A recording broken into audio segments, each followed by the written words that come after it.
ನಮಸ್ಕಾರ ವೀಕ್ಷಕರೇ, ಉತ್ತರ ಕರ್ನಾಟಕದ ಅಡುಗೆಗಳಿಗೆ ಸ್ವಾಗತ. ಇವತ್ತು ನಾನು ಸಮ್ಮರ್ ಸ್ಪೆಷಲ್ ಎಳ್ಳಿನ ಜ್ಯೂಸ್ ಅಥವಾ ಪಾನಕ ಮಾಡೋದು ಹೇಗೆ ಅಂತ ಹೇಳ್ಕೊಡ್ತಾ ಇದ್ದೀನಿ. ಬನ್ನಿ ಹಾಗಾದರೆ ಮಾಡೋದು ಹೇಗೆ ಅಂತ ನೋಡೋಣ. ಎಳ್ಳಿನ ಪಾನಕ ಮಾಡೋದಕ್ಕೆ ಬೇಕಾದಂತಹ ಸಾಮಗ್ರಿಗಳನ್ನ ಹೇಳ್ತೀನಿ. ಅದಕ್ಕೂ ಮುಂಚೆ ಎಳ್ಳು ಕೆಲವೊಬ್ಬರು ಉಷ್ಣ ಅಂತ ಹೇಳ್ತಾರೆ. ಎಳ್ಳು ಉಷ್ಣ ನಿಜ, ಆದರೆ ಅದನ್ನ ಹುರಿದಾಗ ಉಷ್ಣ ಅನ್ಸುತ್ತೆ. ಅದೇ ನಾವು ನೀರಿನಲ್ಲಿ ನೆನೆಸಿ ಪಾನಕ ಮಾಡಿ ಕುಡಿಯೋದು ಅದು ದೇಹಕ್ಕೆ ತುಂಬಾನೇ ತಂಪಂತೆ ನಮ್ಮ ಮನೆಯಲ್ಲಿ ಹಿರಿಯರು ಹೇಳೋರು.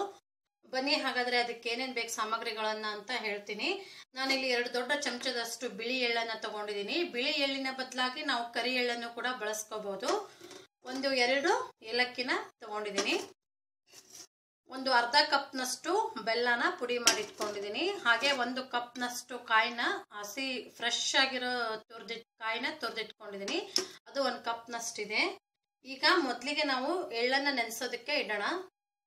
ನಾನು ಒಂದು ಪಾತ್ರೆಗೆ ಎಳ್ಳನ್ನ ಹಾಕಿ ನೀರಿನಲ್ಲಿ ನೆನೆಸಿಟ್ಕೊಂಡಿದ್ದೀನಿ. ಒಂದು ಅರ್ಧ ಗಂಟೆಗಳ ಕಾಲ ನೆನೆಸಿಟ್ಟಿದ್ದೀನಿ. ಇದನ್ನ ನಾನೊಂದು ಜಾರ್ಗೆ ಏಲಕ್ಕಿ ಮತ್ತೆ ಬೆಲ್ಲ ಮತ್ತೆ ಕಾಯಿ ತುರಿ ಈ ನೆನೆಸಿಟ್ಕೊಂಡಿರೋ ಎಳ್ಳನ್ನ ಹಾಕ್ತಾ ಇದ್ದೀನಿ. ಸ್ವಲ್ಪ ನಾನು ಫ್ರಿಡ್ಜ್ನಲ್ಲಿರೋ ನೀರನ್ನು ಉಪಯೋಗಿಸ್ತಾ ಇದ್ದೀನಿ. ನೀರು ಹಾಕ್ಬಿಟ್ಟು ಇದನ್ನ ರುಬ್ಕೊಳ್ಳೋಣ. ಈಗ ನಾನು ಇದನ್ನ ರುಬ್ಬಿಟ್ಕೊಂಡಿರೋದು ಸೋಸ್ಕೊಳ್ತಾ ಇದ್ದೀನಿ. ಹೀಗೆ ನಾವು ಇದೇ ರೀತಿ 2-3 ಸಾರಿ ಸೋಸ್ಕೊಳ್ಬೇಕಾಗತ್ತೆ. ಈಗ ಎಳ್ಳಿನ ಪಾನಕ ರೆಡಿ ಆಗಿದೆ. ನಾನು ಸುಮಾರು 2 ಗ್ಲಾಸ್ನಷ್ಟು ನೀರು ಹಾಕ್ಕೊಂಡಿದ್ದೀನಿ. ನೀರು ಸ್ವಲ್ಪ ತಣ್ಣಗಿರೋ ನೀರನ್ನು ಹಾಕ್ಬಿಟ್ಟು ನಾನು ರುಬ್ಬಿಕೊಂಡು 2-3 ಸಾರಿ ನಾನು ಇದನ್ನ ನೀರನ್ನು ಹಾಕಿ ಸೋಸ್ಕೊಂಡಿದ್ದೀನಿ. 2-3 ಸಾರಿ ನಾನು ರುಬ್ಬಿ ಸೋಸ್ಕೊಂಡಿದ್ದೀನಿ. ಈಗ ಗ್ಲಾಸ್ಗೆ ಸರ್ವ್ ಮಾಡ್ಕೊಳ್ಳೋಣ.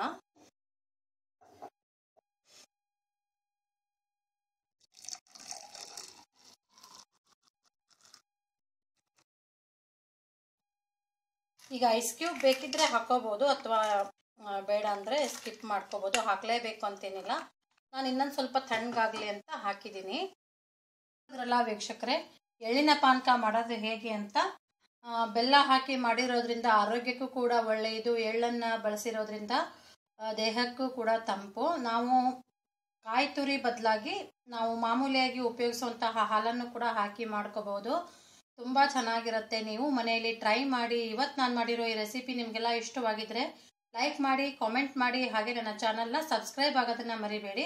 ಫಸ್ಟ್ ಟೈಮ್ ನೀವೇನಾದರೂ ನನ್ನ ವಿಡಿಯೋನ ನೋಡ್ತಾ ಇದ್ದರೆ ಪ್ಲೀಸ್ ನನ್ನ ಚಾನಲ್ನ ಸಬ್ಸ್ಕ್ರೈಬ್ ಮಾಡಿ.